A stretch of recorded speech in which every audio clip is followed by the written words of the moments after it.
Hello, we call it the gasping syndrome.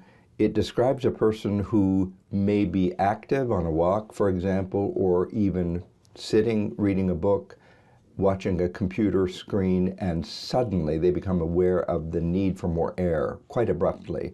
So they take a few deep breaths and it doesn't seem to solve the problem. They've usually sought medical attention because it's so overwhelming, the feeling. They've had all sorts of heart and lung tests, blood tests, and everything comes back normal, and yet they're left with this unexplained, abrupt feeling of gasping, the need to get more air. If that fits you, consider looking at the longer video that I've created on the subject. I've listed it down below. Hope it helps.